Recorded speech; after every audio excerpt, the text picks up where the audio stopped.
नमस्कार, आज की बात में आपका स्वागत है। आज अयोध्या से हैरान करने वाली तस्वीरें आई हैं। रामलला के दर्शन के लिए राम भक्तों का सैलाब उमड़ पड़ा है। कल प्राण प्रतिष्ठा के बाद आज सुबह सुबह रामलला की पहली आरती हुई और आरती में शामिल होने के लिए 7 लाख से ज्यादा भक्त अयोध्या पहुंच गए। भक्तों की इतनी भारी भीड़ को संभालना मुश्किल हो गया। सारे इंतजामात कम पड़ गए। दिन में कई बार भगदड़ जैसे हालात पैदा हो गए, इसलिए मंदिर के पट बंद करने पड़े। दर्शन पूजन रोकना पड़ा। 8000 से ज्यादा जवानों की तैनाती कम पड़ने लगी। फिर उत्तर प्रदेश के बड़े पुलिस अफसर, उत्तर प्रदेश के प्रिंसिपल सेक्रेटरी होम खुद अयोध्या में मौजूद थे। लेकिन जब योगी आदित्यनाथ को यह खबर लगी कि अयोध्या में भक्तों की भीड़ ज्यादा है, कोई दुर्घटना हो सकती है, तो योगी आदित्यनाथ बिना देर किए 45 मिनट के भीतर खुद अयोध्या पहुंच गए और उन्होंने खुद मोर्चा संभाल लिया। सारी व्यवस्थाओं का जायजा लिया, अफसरों के साथ मीटिंग की, भक्तों से संयम बरतने की अपील की। इसके बाद धीरे धीरे हालात काबू में आए। लेकिन दोपहर तक अयोध्या से जो तस्वीरें आ रही थी वो वाकई में आश्चर्यचकित करने वाली थी। न सरकार को, न प्रशासन को, न श्री राम जन्मभूमि तीर्थ क्षेत्र ट्रस्ट को इतनी भारी संख्या में भक्तों के अयोध्या पहुंचने की उम्मीद थी। लेकिन योगी की अपील के बाद लोगों ने धैर्य दिखाया, संयम बरता। राम भक्तों ने कहा वो बिना दर्शन के तो वापस नहीं लौटेंगे, राम की नगरी में टिके रहेंगे, अपने नंबर का इंतजार करेंगे। 2 दिन लग जाएं, 3 दिन लग जाएं, लेकिन घर वापस तभी लौटेंगे जब रामलला के दर्शन कर लेंगे। आस्था के इस तूफान को देखकर अब उन नेताओं में, उन पार्टियों में खलबली मची है जो अब तक रामलला के मंदिर के उद्घाटन का विरोध कर रहे थे, जो इसे आधा अधूरा मंदिर बता रहे थे, विधि विधान पर सवाल उठा रहे थे, जो रामलला की प्राण प्रतिष्ठा के मुहूर्त को अशुभ बता रहे थे। आज कांग्रेस के वीरप्पा मोइली, रमेश चन्नीथला, अजय कुमार और उद्धव ठाकरे से लेकर संजय राउत तक सबने खुद को सबसे बड़ा राम भक्त साबित करने की कोशिश की और राम मंदिर के उद्घाटन के लिए प्रधानमंत्री नरेंद्र मोदी को कोसा। संजय राउत ने तो मोदी की तुलना रावण से कर दी। राहुल गांधी ने कह दिया देश में राम लहर जैसी कोई चीज नहीं है। इन नेताओं की बातें और राम भक्तों का उनको जवाब ये मैं आपको सुनवाऊंगा, लेकिन आइए पहले देखते हैं अयोध्या में उमड़े राम भक्तों के सैलाब की तस्वीरें।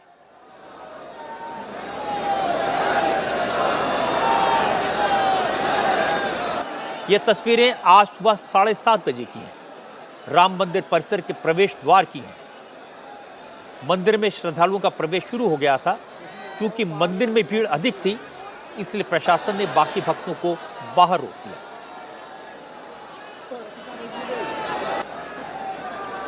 कुछ श्रद्धालुओं के बाहर आने तक की प्रतीक्षा करने को कहा। सुबह वक्त था, जबरदस्त सर्दी थी, कोहरा था, टेम्परेचर 7 डिग्री से कम था, ठंडी हवा चल रही थी, लेकिन भगवान श्री राम के भक्तों के जोश में कोई कमी नहीं थी। हजारों लोग रामलला के दर्शनों के लिए अपनी बारी के इंतजार में राम मंदिर की तरफ टकटकी लगाकर देख रहे थे। हजारों की भीड़ में बुजुर्ग भी थे, महिलाएं भी थी और नौजवान भी। और ये लोग अयोध्या के रहने वाले नहीं हैं। कोई चेन्नई से आया, कोई नासिक से, कोई भोपाल से, कोई रामेश्वरम से, कोई कोलकाता से, कोई गुवाहाटी से, तो कोई हरिद्वार से। देश के कोने कोने से यहाँ लोग पहुंचे थे और सब मंदिर में सबसे पहले प्रवेश पाकर रामलला के दर्शन करना चाहते थे। आज दिन में करीब 7 लाख से ज्यादा श्रद्धालुओं ने अयोध्या में रामलला के दर्शन किए हैं और भक्तों में जिस तरह का उत्साह है, जिस तरह का जोश है, उससे लगता है कि अयोध्या से इस तरह की तस्वीरें रोज आएंगी। ये सिलसिला अभी चलेगा। राम मंदिर के चारों प्रवेश द्वारों पर रामलला मंदिर से लेकर लता चौक तक सिर्फ राम भक्तों के सिर ही सर दिखाई दे रहे थे। अयोध्या की हर सड़क पर भक्तों का सैलाब था। ट्रैफिक जैम हो गया, सारी व्यवस्थाएं चरमरा गईं।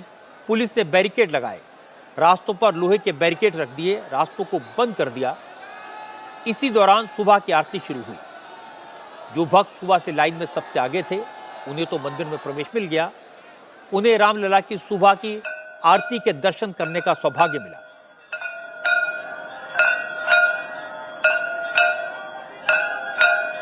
रामलला की नई मूर्ति के बिल्कुल नीचे रामलला की पुरानी मूर्ति का विग्रह भी स्थापित है।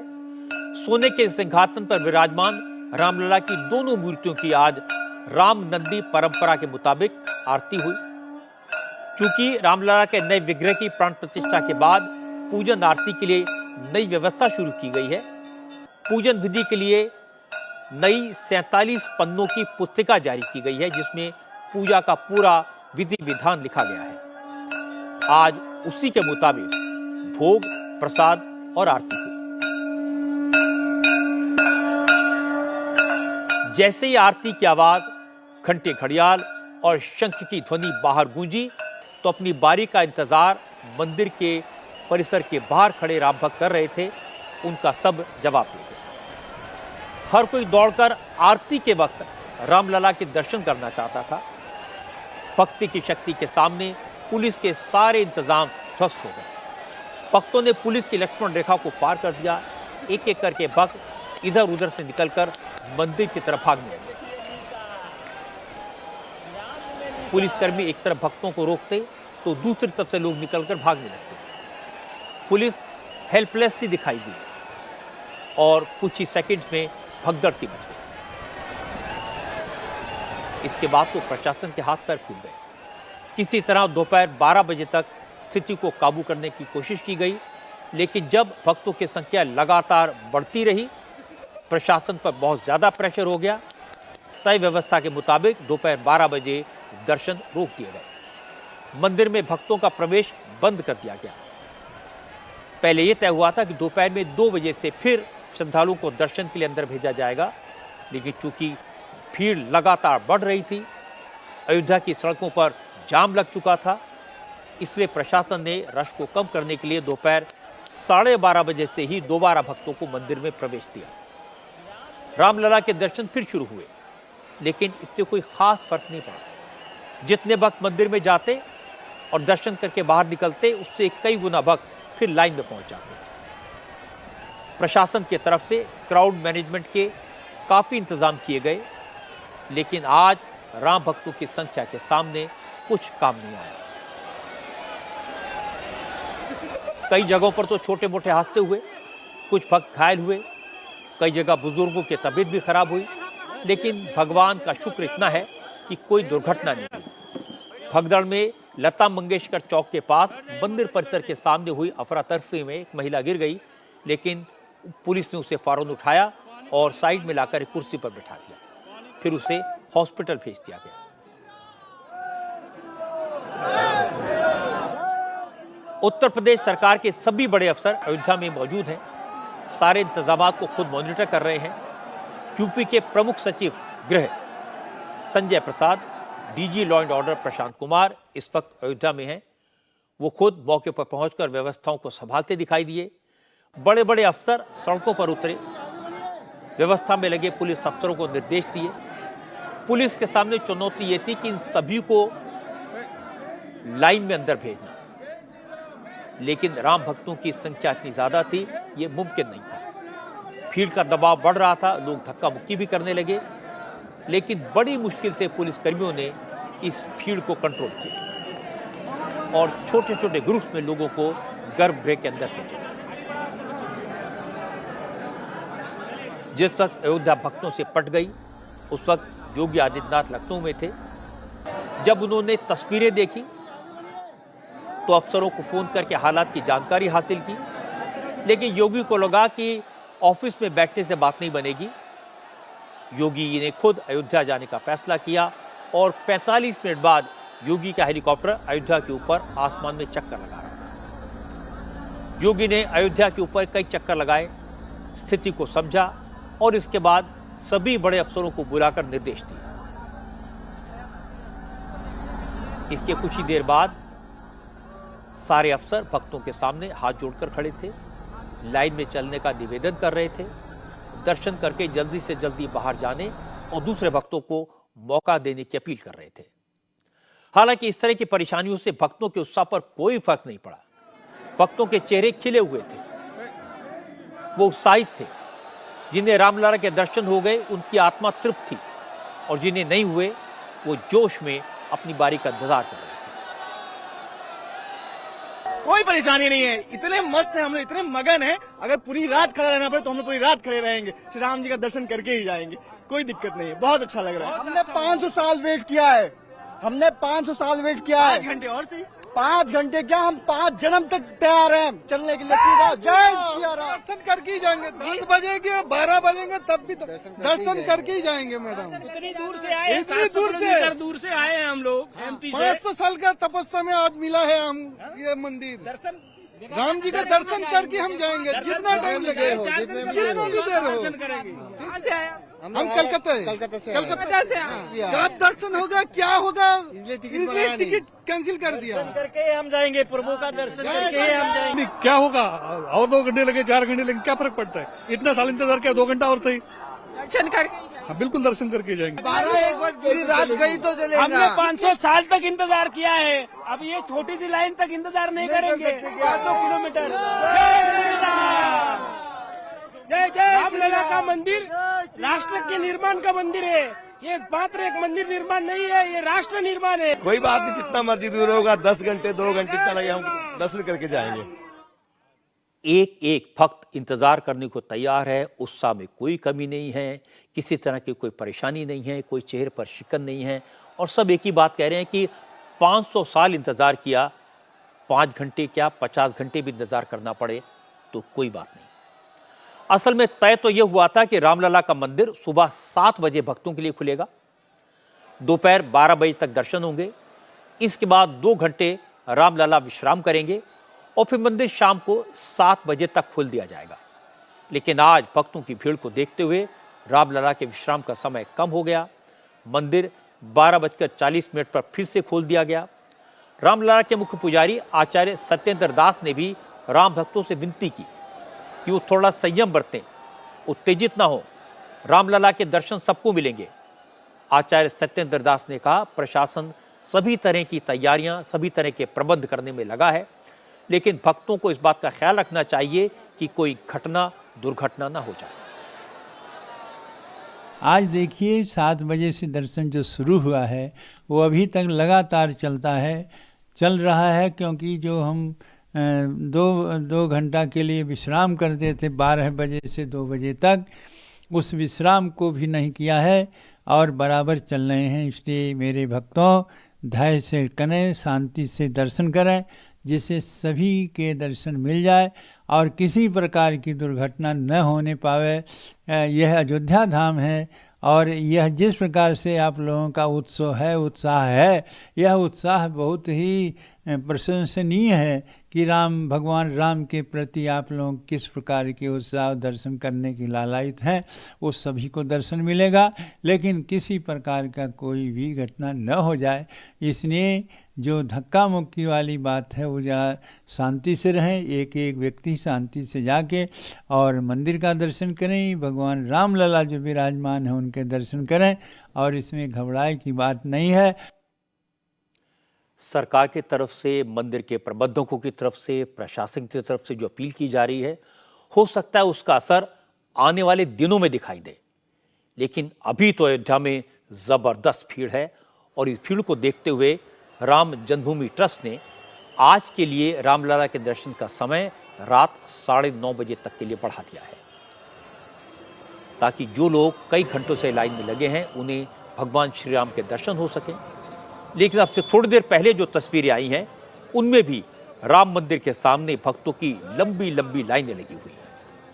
लोगों को कोई परेशानी ना हो, किसी तरह की अव्यवस्था ना फैले, बद इंतजामी ना हो, इसलिए सिक्योरिटी का प्रबंध चुस्त दुरुस्त कर दिया गया है।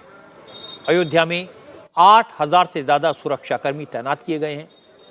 अयोध्या के डीएम नीतीश कुमार ने 8 मजिस्ट्रेट भी तैनात किए हैं, जो राम जन्मभूमि परिसर से लेकर शहर के तमाम इलाकों में मौजूद हैं। ईडीएम और डिप्टी कलेक्टर लेवल के अफसर भी इस वक्त फील्ड में हैं और खुद सारा मैनेजमेंट देख रहे हैं।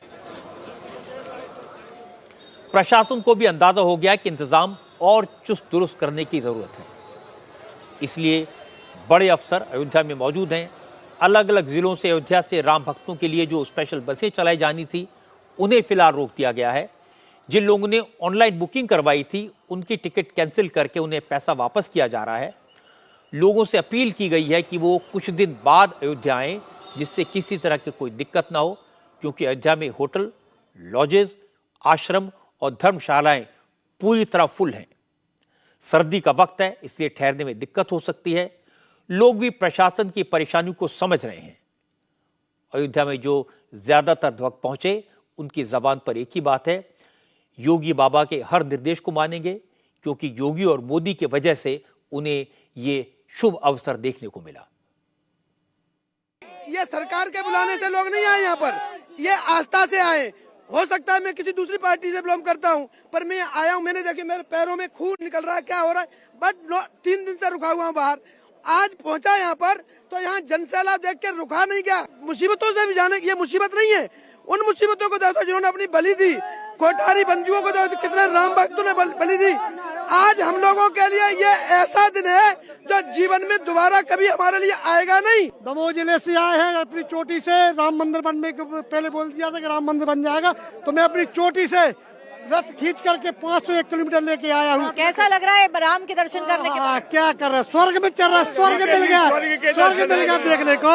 ऐसा कभी नहीं मिल रहा था। कभी सोचा था कितना भव्य राम मंदिर? कभी नहीं। 500 साल तक बाबा ने दबा के रखा था और अब पता चल गया योगी आ गया ना, सब पट सपाट हो गया। देखो दर्शन करा दिए भगवान के। जो राजा स्वाभिमान और सम्मान वापस दिला दे, संस्कृति वापस दिला दे, समझिए कि वो राजा सबसे बड़ा धन्य है। और हम सहरसा जिला बिहार से बोल रहे हैं, 2024 में मोदी को हर हाल में है ना। प्रधानमंत्री जितने साल प्रधानमंत्री रहना चाहें, ये भारत के लोग प्रतिज्ञा कर चुका है कि हमको जिताएंगे। जो हमारे सनातन धर्म को बचाएगा, मैं उन्हीं को सपोर्ट करूंगा, चाहे वो कांग्रेस हो, चाहे वो राजद हो, चाहे बीएसपी हो, चाहे वो बीजेपी हो। विरोध करते करते 40 पर आ गए, मोदी 300 के ऊपर है। अब क्या करेंगे? अब तो 0 आ जाएंगे। राम राम रटो न तो सामने से हटो, ये पैटर्न है। मैं तो यही कहना चाहता हूँ कि जो 22 तारीख को नहीं आया वो 24 में भी नहीं आएगा। 2024 में तो हम गारंटी देते हैं, किसी माई का लाल में दम नहीं है कि मोदी को हरा दे। मैं यादव होकर बोलता हूँ। जो दिल में श्रद्धा था आज योगी और मोदी के कारण पूरा हुआ। बहुत बहुत धन्यवाद है उनको, और प्रभु से प्रार्थना करेंगे कि सदा उनका सरकार बना रहे। योगी आदित्यनाथ को जनता की भावनाओं का एहसास था। इस बात का अंदाजा था कि रामलला के दर्शन के लिए श्रद्धालु बड़ी संख्या में अयोध्या पहुंचेंगे। उन्होंने 2 दिन पहले लोगों से हाथ जोड़कर अपील की थी कि वो बिना बताए अयोध्या नगरी ना आए, पैदल ना आए, आराम से आए, ताकि सबके दर्शन के लिए ठीक से व्यवस्था की जा सके। लेकिन पूरे देश में भगवान राम के मंदिर को लेकर जिस तरह का उत्साह है, रामलला के दर्शन करने की जिस तरह की ललक है, उसको देखते हुए इतनी बड़ी संख्या में लोगों का वहां पहुंचना स्वाभाविक है। पर मंदिर अभी अभी बना है, नया नया बना है, कल ही प्राण प्रतिष्ठा हुई है। अयोध्या में सारे इंतजाम नए हैं, इसलिए प्रशासन को भी अंदाजा नहीं है कि कहां कहां कमी है, क्या क्या और करना है। और एक साथ इतनी बड़ी संख्या में भक्त पहुंच जाएंगे, इसकी उम्मीद अफसरों ने नहीं की थी। इसलिए पहले दिन कई तरह की मुश्किलात पेश आईं, भक्तों को दिक्कत हुई, लेकिन भक्तों के जोश और उत्साह में कोई कमी नहीं आई, किसने कोई शिकायत नहीं की। लेकिन बड़ी बात यह कि राम भक्तों के सैलाब को देखकर, राम मंदिर में भगदड़ की स्थिति को देखकर योगी आदित्यनाथ सारा कामकाज छोड़कर खुद अयोध्या नगरी पहुंच गए। ये योगी का स्टाइल है जिसे लोग पसंद करते हैं। लेकिन ये बात विरोधी दलों के उन नेताओं को बुरी लग रही है जिन्होंने अयोध्या में रामलला की प्राण प्रतिष्ठा के समारोह का बॉयकॉट किया। आज कांग्रेस के एक नेता ने यहां तक कह दिया कि जो राम भक्त कल और आज अयोध्या पहुंचे वो मूर्ख हैं, बीजेपी के गुलाम हैं, बीजेपी के एजेंट हैं। कांग्रेस के प्रवक्ता अजय कुमार ने आज कहा कि इस वक्त देश में दो तरह के हिंदू हैं, एक बीजेपी वाले हिंदू और दूसरे सनातनी हिंदू। कांग्रेस के लोग सनातनी हिंदू हैं, बीजेपी को सपोर्ट करने वाले नकली हिंदू हैं। अजय कुमार ने कहा, बीजेपी वाले हिंदू वो लोग हैं जो 99% हिंदुओं का नाम खराब करते हैं और राहुल गांधी जैसे नेताओं को मंदिर में जाने से रोकते हैं। इस देश में दो तरह के हिंदू हो गए, एक बीजेपी हिंदू और एक बाकी देश के सनातनी हिंदू है। बीजेपी हिंदू क्या है कि अगर हमको मंदिर जाना, जैसे शंकर देव भगवान के मंदिर में जाने का जो प्रोग्राम था उसको रोक रहे हैं। अगर कल हम राहुल जी आते हैं, जगन्नाथ मंदिर जाते हैं, जाने के जो है इच्छा प्रकट करते हैं, अगर कोई रोकेगा तो इसका क्या मतलब है? गुंडाई है ना। अगर हमको मंदिर में घुसने के लिए भी हमारा कौन सा धर्म है? तो देश में दो तरह के हिंदू है। एक हिंदू बीजेपी हिंदू है जो बिल्किस बानो के हत्यारों को जो माला पहना के मिठाई खिलाते हैं, जो हत्या करते हैं, बलात्कार करते हैं। बीजेपी हिंदू है जो ब्रजभूषण सिंह को जो है संसद में मान सम्मान देते हैं, जो हमारी गोल्ड मेडलिस्ट लड़कियों को जो छेड़खानी किया, रेप किया, कोशिश किया। बीजेपी हिंदू वो है जो BHU IT के एक लड़की के साथ गैंग रेप किया तो उसमें बीजेपी के लोग थे। दूसरी तरफ हिंदू जो है, जो भारत के 99% है, जो सब धर्म को सम्मान देते। कांग्रेस एक और नेता रमेश चन्नीथला ने कहा कि बीजेपी राम के नाम पर जो कर रही है वो सही है। मोदी धर्म के नाम पर लोगों को बांट रहे हैं। अयोध्या में कल यही हुआ। देश के प्रधानमंत्री रिलीजन को हमारे इतना दुरुपयोग कर रहे हैं, ये आज लोगों को मालूम हुआ है। राम को सब मानते हैं, लेकिन अपना राजनीतिक लाभ उठाने के लिए राम मंदिर का दुरुपयोग हो रहे हैं। इसके ऊपर सबको वेदना है, दुख है, दर्द है। राम किसी व्यक्ति का नहीं है, सबका है। राम मंदिर में जाना सबका हक बनते हैं, मंदिरों में जाना सबको हक बनते हैं। लेकिन कल से राहुल गांधी जी को जो मंदिर में जाने में पाबंदी लिया है, बाधा डाला है, क्या है? हमारा परंपरा है। उसको पहले निमंत्रण दिया था, इसलिए राहुल गांधी ने मंदिर गए, लेकिन उसको रोका गया। क्या इस देश की परंपरा यही है? इसके बाद कांग्रेस के सीनियर लीडर वीरप्पा मोइली ने एक हैरान करने वाली बात कही। उन्होंने कहा उन्हें तो इस बात पर शक है कि मोदी ने 11 दिन तक व्रत रखा होगा।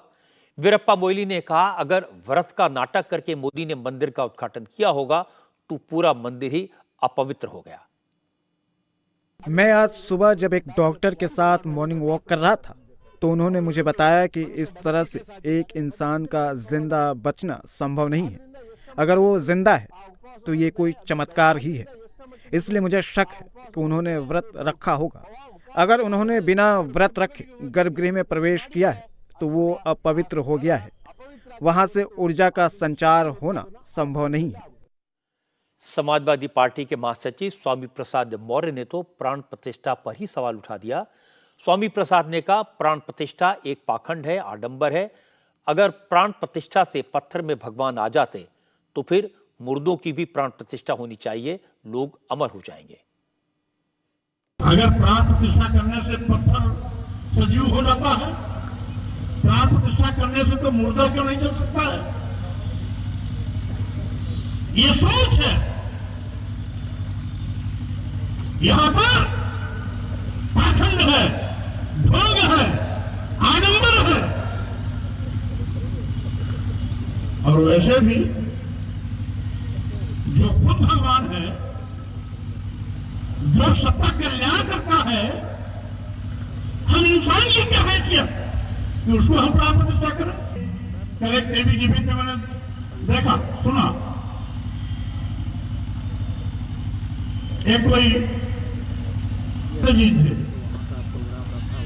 पूरी दुनिया में भारत एक ऐसा देश है जहां पत्थरों में प्राण प्रतिष्ठा किया जाता है। हमारे समाजवादी पार्टी के प्रवक्ता भी बैठे थे, डिबेट में भाग ली। उन्होंने कहा संत जी तो अच्छा है। अपने परिवार में मरने वाले लोगों की जो लाशें होती हैं उसमें भी प्राण प्रतिष्ठा कर दो, हमें कभी मरने ही नहीं, अमर हो जाएंगे। स्वामी प्रसाद मौर्य तो सनातन विरोधी बातें करते रहते हैं, बेसिर पैर की बातें करते हैं। अब उनकी बातों को कोई गंभीरता से नहीं लेता और लोग उस पर हंसते हैं। लेकिन वीरप्पा मोइली तो अनुभवी नेता हैं, उनकी बातें सुनकर मुझे आश्चर्य हुआ। कल ही आचार्य गोविंद देव गिरी ने जनता के सामने एक्सप्लेन किया था कि नरेंद्र मोदी ने साधु संतों की अपेक्षा से भी अधिक कठोर व्रत रखा। और जो लोग मोदी को जानते हैं उन्हें मालूम है कि नरेंद्र मोदी के लिए अनुशासन रखना, श्रद्धा से अनुष्ठान करना कोई मुश्किल काम नहीं है। आचार्य गोविंद देव गिरी ने आज बताया कि रामलला की प्राण प्रतिष्ठा के बाद वो चाहते थे शहद के साथ नींबू पानी पिलाकर मोदी का व्रत खुलवाया जाए, लेकिन मोदी ने खुद ही निवेदन किया कि वो रामलला के चरणामृत पीकर व्रत खोलना चाहते हैं और मोदी ने वही किया। जो लोग मोदी को जानते हैं वो इस बात के गवाह हैं कि मोदी ने ऐसा व्रत कोई पहली बार नहीं रखा। कठोर व्रत का पालन करना नरेंद्र मोदी का स्वाभाविक गुण है, इसलिए इस व्रत का मजाक उड़ाना, उस पर शक जाहिर करना, प्राण प्रतिष्ठा को लेकर सवाल खड़े करना अन्याय है, जुल्म है। जिस तरह देश भर में राम मंदिर की चर्चा है, राम भक्त मंदिर निर्माण का पूरा क्रेडिट नरेंद्र मोदी को दे रहे हैं, देश भर से इसी तरह की आवाजें सुनाई दे रही हैं। इससे विरोधी दलों के नेता आज परेशान नजर आए।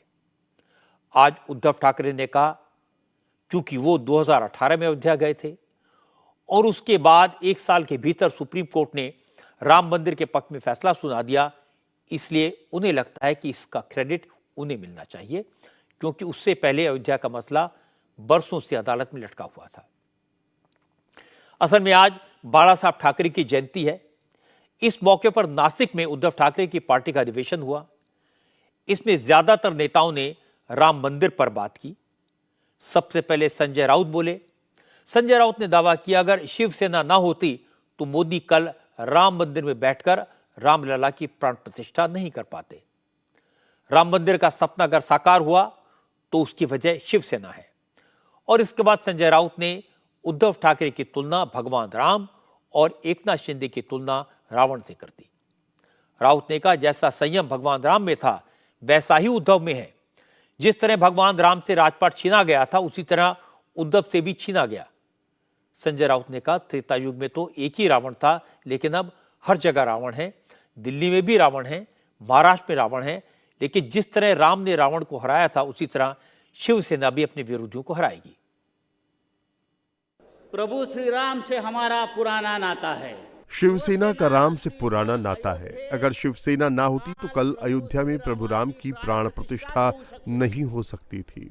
शिवसेना के बाघ वहां पहुंचे, इन बाघों ने शौर्य दिखाया। इसी वजह से कल प्रधानमंत्री अयोध्या में प्राण प्रतिष्ठा कर पाए। इसीलिए मैं कहता हूं कि शिवसेना का प्रभु राम से पुराना नाता है। राम आए तो रावण आता ही है। उस समय सिर्फ एक रावण था, लेकिन आज एक तरफ रावण ही रावण है। दिल्ली में रावण, महाराष्ट्र में रावण, नासिक में रावण, कितने रावण। लेकिन एक बात याद रखिए, इन सभी को लगता है कि आज का रावण अमर है। उस रावण को तो बाली ने भी हराया था। बाली बंदर था। कौन बीजेपी, कौन नरेंद्र मोदी, कौन देवेंद्र फडणवीस, कौन अजीत पवार, कौन एकनाथ शिंदे। इनका कॉन्फिडेंस लूज करो। रावण का कॉन्फिडेंस पहली मुलाकात में हनुमान ने तोड़ दिया था और रावण वहीं हार गया था। कॉन्फिडेंस पहला भेटे हनुमान। संजय राउत के बाद उद्धव ठाकरे ने भी मोदी और शिंदे पर निशाना साधा। उन्होंने कहा कि आज रावण राम का मुखौटा लगा कर घूम रहे हैं, उस मुखौटे को हटाना है। ठाकरे ने कहा कि राम मंदिर बना तो उसके पीछे महाराष्ट्र की धरती के शिवाजी महाराज का सबसे ज्यादा क्रेडिट है। उद्धव ने यह दावा किया कि राम मंदिर का मामला तो ऐसे ही लटका रहता अगर वो 2018 में अयोध्या नहीं जाते। उद्धव ठाकरे ने कहा कि राम किसी एक पार्टी या किसी एक व्यक्ति की पर्सनल प्रॉपर्टी नहीं है। अयोध्या के इवेंट खत्म हो गया है और शिवसेना प्रभु राम को बीजेपी के चंगुल से छुड़ाने की कोशिश करेगी। आज जे काही रामाचे मुखवटे घालून रावण फिरतायत, आज जो राम का मुखौटा पहनकर रावण घूम रहे हैं, उनका मुखौटा हटाना है। आज जो आप राम मंदिर पर जाकर बैठे हैं, ये सिर्फ इसलिए मुमकिन हो पाया क्योंकि महाराष्ट्र की मिट्टी में शिवाजी का जन्म हुआ था, वरना ये किसी ऐरे गहरे के बस का काम नहीं था। नवंबर 2018 में मैं अयोध्या गया था और जो मामला ठंडे बस्ते में पड़ा था वो अचानक ऊपर आ गया। अगला साल पूरा होने के पहले ही माननीय सुप्रीम कोर्ट ने राम जन्मभूमि पर फैसला दिया। अभी ये जो कह रहे हैं राम के पुजारी, अच्छी बात है।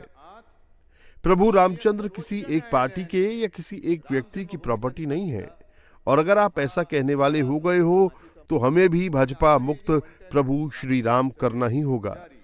हाँ, सिर्फ भाजपा मुक्त राम नहीं बल्कि भाजपा मुक्त जय श्री राम करना होगा। कल का इवेंट हो गया, राम की बात हो गई, अब काम की बात करो। हाँ, काम की बात करो।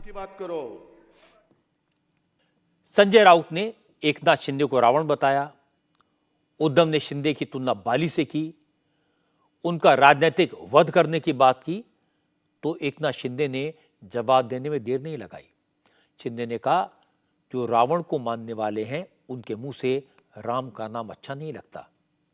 जिन्होंने सत्ता के लिए बाला साहब ठाकरे के विचारों को छोड़ दिया, वो पहले अपना मुखौटा उतारें, फिर दूसरों का चेहरा देखें। जो राम का नहीं वो किसी काम का नहीं, मैंने अभी कहा है। और राम को, राम मंदिर को जिन्होंने विरोध किया, राम लल्ला के अस्तित्व पे जिसने सवाल खड़ा किया, ऐसे लोगों को राम लल्ला का नाम लेने का अधिकार नहीं। मैं इतना ही कहूंगा कि आदरणीय हिंदू हृदय सम्राट बाला साहब ठाकरे जी का सपना नरेंद्र मोदी जी ने पूरा किया है। करोड़ों राम भक्तों का सपना आदरणीय प्रधानमंत्री नरेंद्र मोदी जी ने पूरा किया है। ये सबको सपना लग रहा था। 500 साल का वनवास ये आदरणीय मोदी जी ने खत्म किया और राम लल्ला को मंडप में से, कुटिया में से मंदिर में उनका पुनर्स्थापन किया, उनकी प्राण प्रतिष्ठापना की। ये कल का जो दिन था एक ऐतिहासिक दिन था, सुनहरे अक्षरों में लिखा जाने वाला दिन था। लेकिन ये लोगों को क्या समझेगा, ये रावण वृत्ति के लोग राम को कैसे जानेंगे। और इसलिए मुझे और कुछ कहना नहीं, ये देश की जनता इनको सही जवाब देगी। समाज में सफल वही होता है, लीडर वही होता है जो जनता के नब्ज को समझता है, देश के माहौल को समय रहते भांप लेता है, हवा किस तरह बह रही है उसका अंदाजा लगा लेता है। कांग्रेस और मोदी विरोधी पार्टियों के नेताओं को यह समझ नहीं आ रहा कि जनता क्या कह रही है। वो न देख पा रहे हैं, न सुन पा रहे हैं। रामलला की प्राण प्रतिष्ठा से पहले जिस तरह के बयानबाजी की गई वो हैरत में डालने वाली थी, लेकिन लगा शायद उन्हें हालात का अंदाजा नहीं था। जनता क्या सोच रही है यह पता नहीं था। लेकिन रामलला की प्राण प्रतिष्ठा के बाद जनता में जिस तरह का उत्साह है, उमंग है, भक्ति भाव है, वो तो सबको दिखाई दे रहा है। आज जिस तरह से अयोध्या में राम मंदिर का दर्शन करने लोग पहुंचे, उस भीड़ को देखकर, उसके उत्साह को देखकर, जोश को देखकर कोई भी हालात को समझ सकता है। इसके बावजूद जिस तरह के बयान आ रहे हैं, उससे लगता है कि विरोधी दल रियलिटी से कट गए हैं। दूसरे नेताओं की बात तो छोड़िए, खुद को एंटी मोदी मोर्चे का सबसे बड़ा लीडर मानने वाले राहुल गांधी इसी तरह की भाषा बोल रहे हैं। न्याय यात्रा पर निकले राहुल गांधी ने आज असम में कहा, देश में राम लहर जैसी कोई चीज नहीं है। अयोध्या में जो हुआ वो बीजेपी का पॉलिटिकल प्रोग्राम था, वो खत्म हो गया। अब कांग्रेस अपने मुद्दों को लेकर जनता के पास जाएगी। नहीं, देखिए, ये ऐसी कोई बात नहीं है कि लहर है, ऐसी कोई बात नहीं है। मैंने आपको उस दिन भी बताया, ये बीजेपी का एक पॉलिटिकल प्रोग्राम है। इसमें उन्होंने नरेंद्र मोदी जी ने वहाँ पे मतलब पूरा फंक्शन किया, शो किया, वो सब ठीक है, अच्छी बात है। मगर हमारी क्लैरिटी है, हमारा क्या प्रोग्राम है। हमने आपसे बोला पांच न्याय देश को मजबूत बनाने के लिए, ये हमारा प्लान है और ये हम आपके सामने रखेंगे। यही बात इस बात को साबित करती है कि राहुल गांधी को देश की जनताओं की भावना का कोई अंदाजा नहीं है। उन्हें लगता है कि मंदिर की प्राण प्रतिष्ठा का कार्यक्रम हो गया, बात खत्म हो गई, अब आगे चलते हैं। राहुल गांधी ने आज जो प्रेस कॉन्फ्रेंस की, उससे पहले असम में हंगामा हुआ। राहुल गांधी अपनी पार्टी के वर्कर्स के काफिले के साथ बस में सवार होकर गुवाहाटी के बाहरी इलाके जोराबाट पहुंचे थे। उनकी यात्रा का रूट पहले से तय था। असम के मुख्यमंत्री हिमंता बिस्वा शर्मा कह चुके थे कि कांग्रेस गुवाहाटी शहर के बाहर से अपनी यात्रा निकाल ले, शहर के भीतर आने की परमिशन नहीं दी जाएगी। इसलिए गुवाहाटी के एंट्री पॉइंट्स जोराबाट में बैरिकेड्स लगा दिए गए थे। भारी तादाद में पुलिस बल को तैनात किया गया। पुलिस के अधिकारियों ने राहुल गांधी से कहा कि वो यात्रा को शहर के अंदर नहीं ले जा सकते, दूसरे रास्ते से निकले, लेकिन राहुल गांधी अड़ गए। उन्होंने सपोर्टर्स को उकसाया और इसके बाद माहौल बिगड़ गया। कांग्रेस के कार्यकर्ताओं ने पुलिस के बैरिकेड हटाने शुरू कर दिए, पुलिस वालों से उलझने लगे। पुलिस अफसरों के समझाने बुझाने के बावजूद कांग्रेस के वर्कर बैरिकेड तोड़ने में जुटे रहे और कुछ ही देर के बाद कांग्रेस के ट्विटर हैंडल से इस पूरी घटना का वीडियो सोशल मीडिया पर पोस्ट किया गया। राहुल के लिए गुवाहाटी में एंट्री का रास्ता साफ करने में सबसे आगे यूथ कांग्रेस के नेता बीवी श्रीनिवास थे। वो खुद अपने लोगों को लेकर सड़क पर उतरे। श्रीनिवास असम कांग्रेस के नेता भूपेन बोरा और जाकिर हुसैन सिकदर ने कार्यकर्ताओं के साथ मिलकर पुलिस के लगाए बैरिकेड तोड़ डाले। इसमें उनके हाथों में चोट भी लगी। श्रीनिवास ने भी अपने कारनामे का वीडियो सोशल मीडिया पर शेयर किया। बैरिकेड टूट गए, रास्ता खुल गया तो राहुल गांधी सामने आए। उन्होंने अपनी बस की छत से लोगों को एड्रेस किया। राहुल ने कहा कि बब्बर शेरों ने हिम्मता की पुलिस के लगाए बैरिकेड उखाड़ कर फेंक दिए। राहुल गांधी ने कहा हिम्मता जो कुछ कर रहे हैं उससे उनकी यात्रा को पब्लिसिटी मिल रही है, लोगों तक उनका मैसेज पहुंच रहा है। राहुल ने कहा यात्रा में जिस तरह की बाधा डाली जा रही है उससे पता चलता है कि बीजेपी लोगों को डराना चाहती है, लेकिन वो डरते नहीं है। इसी रास्ते से बजरंग दल की रैली निकली, इसी रास्ते से नड्डा जी की रैली निकली, मगर कांग्रेस पार्टी की पदयात्रा को यहां पे ये लोग रोक रहे हैं। अब देखिए यहां पे बैरिकेड था नहीं था, उड़ा के फेंक दिया हमने बैरिकेड को तोड़ के फेंक दिया, मगर हम कानून को नहीं तोड़ेंगे। असम के चीफ मिनिस्टर तोड़ सकते हैं, होम मिनिस्टर तोड़ सकते हैं, प्रधानमंत्री तोड़ सकते हैं, मगर कांग्रेस पार्टी का कार्यकर्ता कानून को नहीं तोड़ेगा। यहां पे जो पुलिस के अफसर बैठे हैं, खड़े हैं, देखिए हम जानते हैं कि आपको अपना काम करना है।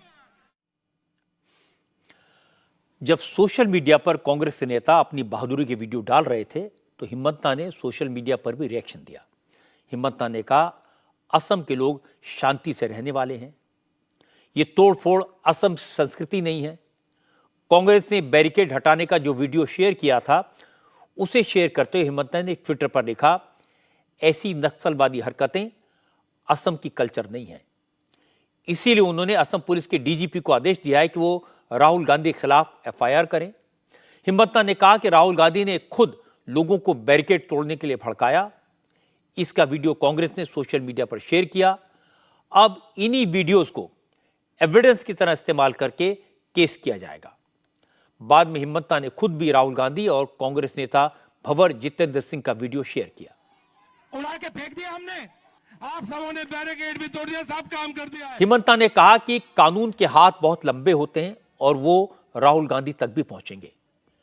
तो राहुल गांधी ने भी हिम्मता पर पर्सनल अटैक किया, उनको देश का सबसे करप्ट चीफ मिनिस्टर बता दिया। असम में आपके चीफ मिनिस्टर सोचते हैं कि वो किसी को भी डरा सकते हैं। हम लोग आपके चीफ मिनिस्टर से डरते नहीं हैं। ये अभी बहुत जंप मार रहे हैं, ऊपर नीचे जंप मार रहे हैं, केस लगा रहे हैं, ये केस इसलिए लगा रहे हैं क्योंकि इनके दिल में डर है।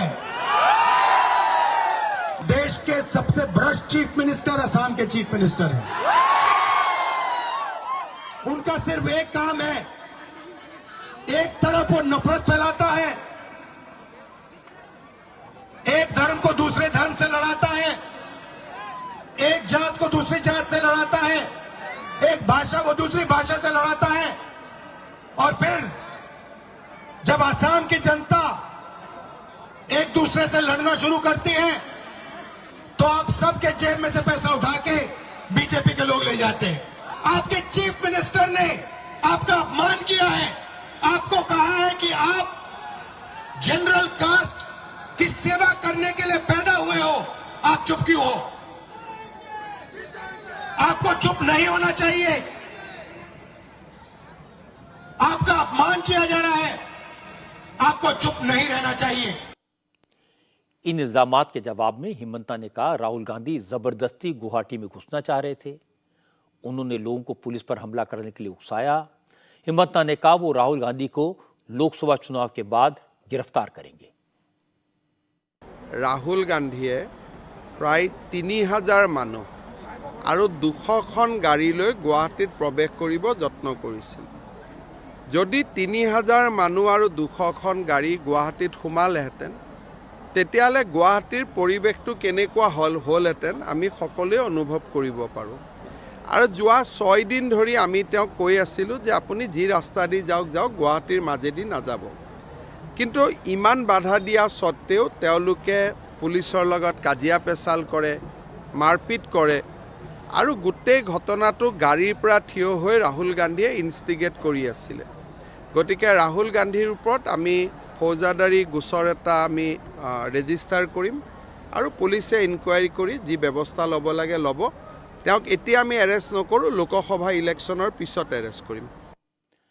लगता है राहुल गांधी अब तक इस बात को डाइजेस्ट नहीं कर पाए कि जो हिमंता बिस्व शर्मा उनसे मिलने के लिए उनके घर के बाहर खड़े रहते थे, अब वो असम के मुख्यमंत्री बन गए हैं। अब वो राहुल गांधी की यात्रा का रास्ता रोक रहे हैं।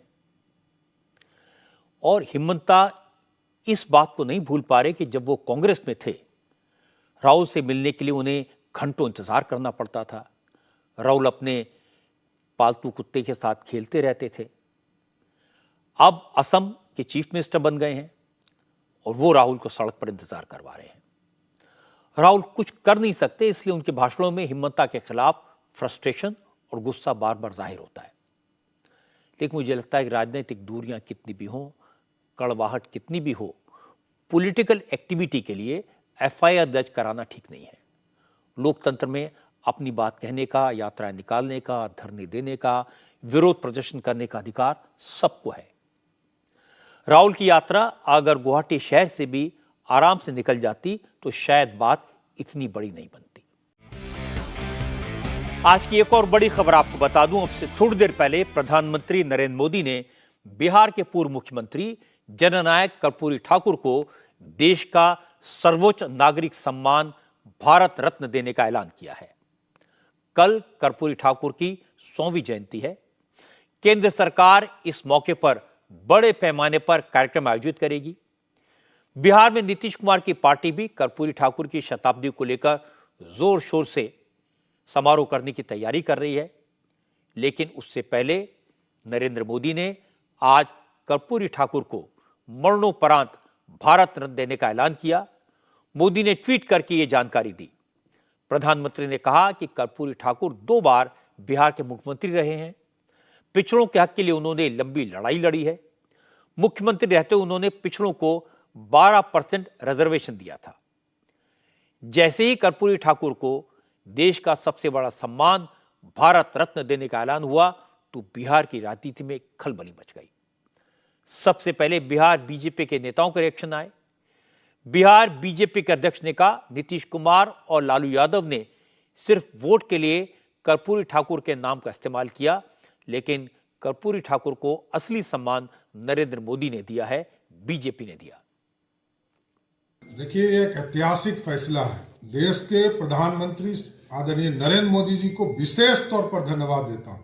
बिहार के शोषित, पीड़ित, बिहार के गुदरी के लाल, बिहार के स्वतंत्रता सेनानी और बिहार के पूर्व मुख्यमंत्री श्रद्धेय कर्पूरी ठाकुर जी को भारत रत्न देकर बिहार का गौरव बढ़ाने का काम नरेंद्र मोदी की सरकार ने किया। आप लोग भी सर कर्पूरी जी के लिए लड़ रहे हैं। कल जिस तरीके से जयंती है, ग्राउंड को लेकर कंट्रोवर्सी जयंती के लिए विशेष तौर पर इससे बड़ा गिफ्ट कुछ नहीं हो सकता। कल मनाएंगे सर आप लोग पूरे धूमधाम? एकदम भारत रत्न देकर नरेंद्र मोदी जी ने बिहार के सभी लोगों का सर ऊंचा करने का काम किया है और बिहार भारतीय जनता पार्टी लगातार प्रधानमंत्री जी को और श्रद्धेय कर्पूरी ठाकुर जी को याद कर देश में भारत रत्न देकर आदरणीय श्रद्धेय कर्पूरी ठाकुर जी का सम्मान बहुत बढ़ाने का काम देश के यशस्वी प्रधानमंत्री। इंटरेस्टिंग बात है कि फैसला केंद्र सरकार ने किया, ऐलान प्रधानमंत्री ने किया, लेकिन कर्पूरी ठाकुर को भारत रत्न देने का क्रेडिट बिहार की सारी पार्टियां लेना चाहती हैं। आरजेडी की तरफ से कहा गया कि कर्पूरी ठाकुर की विरासत को लालू प्रसाद यादव ने आगे बढ़ाया। तेजस्वी ने भारत रत्न देने के लिए दबाव बनाया। जीतन राम मांझी ने ट्वीट किया, लिखा कि उन्होंने अमित शाह से मिलकर कर्पूरी बाबू को भारत रत्न देने की मांग की थी। नीतीश कुमार ने भी ट्वीट किया, कर्पूरी ठाकुर को भारत देने के फैसले का स्वागत किया, लेकिन इसके बाद नीतीश की पार्टी के प्रवक्ता नीरज कुमार ने दावा किया कि मोदी सरकार ने यह फैसला नीतीश कुमार के प्रेशर में आकर लिया है।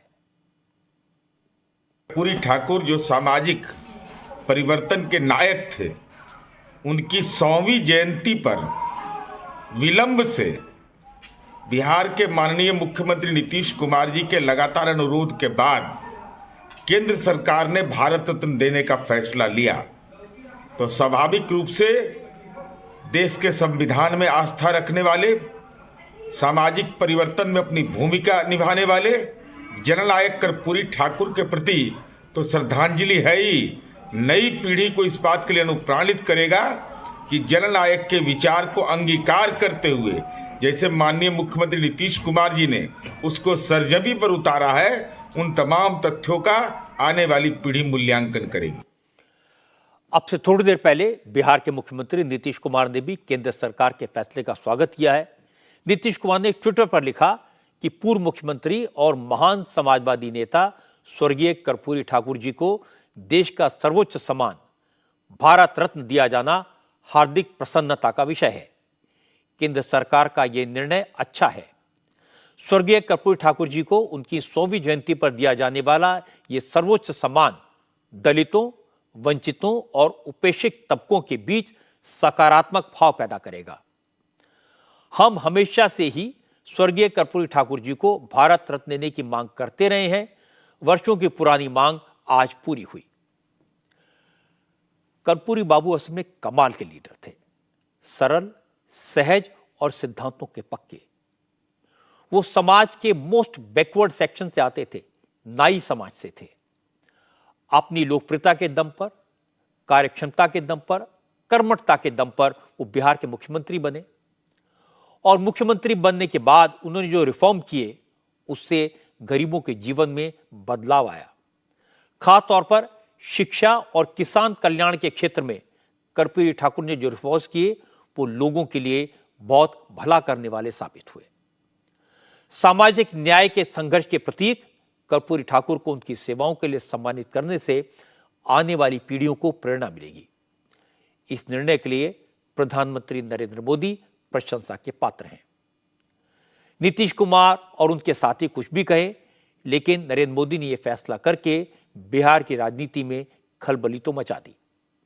नीतीश कुमार ने जिस तरह नरेंद्र मोदी के फैसले की तारीफ की, आज जिस तरह से उनकी गवर्नर से लंबी मीटिंग हुई, उसके बाद लालू यादव की टेंशन बढ़ गई होगी, क्योंकि बिहार में फिर से चर्चा गर्म है कि नीतीश कुमार एक बार फिर पलटी मार सकते हैं। पश्चिम बंगाल में कांग्रेस और तृणमूल कांग्रेस का झगड़ा एक बार फिर खुलकर सामने आ गया। ममता बनर्जी ने कल अपनी रैली में कहा था कि जिस इलाके में जिस पार्टी की पकड़ हो, वहां ज्यादातर सीटें उस रीजनल पार्टी के लिए छोड़ देनी चाहिए। ममता ने कहा कि कांग्रेस देश भर में 300 सीटों पर अकेले लड़ ले, उनकी पार्टी मदद करेगी, लेकिन बंगाल में कांग्रेस को 2 से ज्यादा सीटें नहीं दी जा सकती। इस पर अधीर रंजन चौधरी ने कहा, बंगाल में कांग्रेस को ममता की भीख नहीं चाहिए। ममता मौका परस्त हैं। वो भूल गई कि बंगाल में लेफ्ट को सत्ता से बाहर करने में कांग्रेस ने ही उनकी मदद की थी। ममता बनर्जी की दया से हम लोग नहीं चुनाव लड़ेंगे और लड़ने के नहीं चाहते। कांग्रेस पार्टी अपनी ताकत पर चुनाव लड़ना जानते हैं। जो 2 सीटें हमारा कब्जे में है वो बीजेपी पार्टी और ममता बनर्जी को हरा के हम लोग कब्जे में लाए हैं। ममता बनर्जी की दया दुरज पे कांग्रेस पार्टी अपना राजनीति नहीं करते, कभी नहीं किए थे, आज भी नहीं करते। बदले में कांग्रेस पार्टी की दया से और मदद से 2011 साल में ममता बनर्जी खुद सत्ता पे आई थी। ये बात मान के चलिए, ममता बनर्जी एक अवसरवादी नेत्री की नाम है। बीजेपी के साथ बंगाल में वो चुनाव बांटना चाहते हैं और ध्रुवीकरण की राजनीति ममता बनर्जी को पुसाएगी। इसलिए हर किस्म के बहाना बनाते हुए इंडिया जोट के खिलाफ वो तरह तरह की बयानबाजी, चाहे प्रत्यक्ष या अप्रत्यक्ष रूप से, वो करना जारी रखी है। अधीर रंजन चौधरी ने ममता पर वार किया तो तृणमूल कांग्रेस ने भी तुरंत जवाब दिया। शांतनु सेन ने कहा, ममता के ऑफर में कुछ गलत नहीं है, बंगाल में कांग्रेस का कोई बेस नहीं बचा। शांतनु सेन ने कहा, असल में कांग्रेस के नेता बंगाल में बीजेपी की मदद कर रहे हैं, इसीलिए जानबूझकर ममता के खिलाफ बोलते रहते हैं। Mamata Banerjee has categorically said that Congress should fight straight against BJP in 300 seats, where Trinamool Congress is not going to contest. But the saddest part of the story is, in our state of West Bengal, this Congress is moving in a different direction. Here they are not in a mood to fight BJP. Rather, here they are in a mood to weaken Trinamool Congress, the only anti-BJP force. And for the same, they are joining hands with CPIM, they are joining hands with ISF, and they are saying ugly words against our party Supremo, Madam Mamata Banerjee as well. Our Supremo has also said categorically that Congress should realize their own strength. They must not forget that they are having 0 members of West Bengal Legislative Assembly. And at the same time, it has been said categorically by our Madam Supremo Mamata Banerjee that come what may, Trinamool Congress can never join hands with CPIM.